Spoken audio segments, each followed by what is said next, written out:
приют для животных позвонили жители дачного поселка. Они просили волонтеров приехать как можно скорее, ведь пес, о котором они беспокоились, был очень слаб, и люди боялись, что он не проживет и нескольких часов. С этой собакой все местные жители были хорошо знакомы, ведь она круглый год жила в дачном поселке и часто приходила к людям.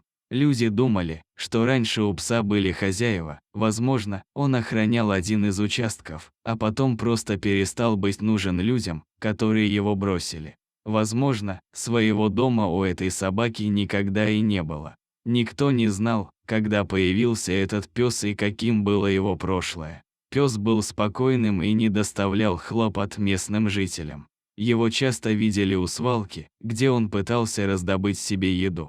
Жители поселка собаку просто игнорировали, ее никто не прогонял и не обижал, но и заботиться о ней никто не хотел, никто даже не думал о том, чтобы хоть иногда кормить собаку. Пес много лет жил в поселке и был достаточно старым. Однажды люди увидели, что пес лежит и практически не двигается. Лапа животного была вывернута, он не мог пошевелиться, и рядом уже начинали летать мухи. Увидев собаку в таком состоянии, люди решили, что она уже умерла. Когда животное открыло глаза и немного пошевелилось, люди поняли, что его жизнь еще не окончена. Помогать собаке никто не хотел, но нашлась одна женщина, которая позвонила в приют.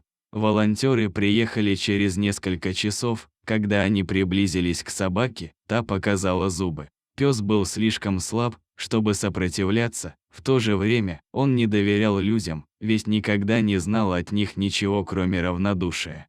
Несколько дней состояние собаки было крайне тяжелым, но затем пес начал выздоравливать. Из клиники его перевезли в приют.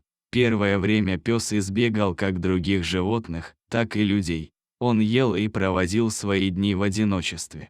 Волонтеры дали собаке возможность побыть одной. Все были убеждены, что в таком солидном возрасте пес так и не привыкнет к новому образу жизни. В один из вечеров Ханс, так пса назвали в приюте, уже собирался спать, когда в приют пришла одна из волонтеров.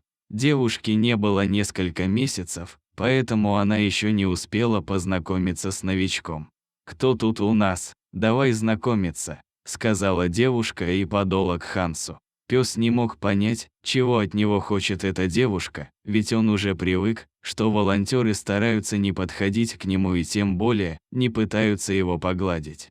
Ханс не рычал и не показывал зубы, но смотрел настороженно. Девушка погладила собаку, с каждым ее прикосновением собака все больше проникалась доверием и становилась все более ласковой. Для пожилого пса стало настоящим открытием, что люди способны не только причинять боль, но и приносить радость.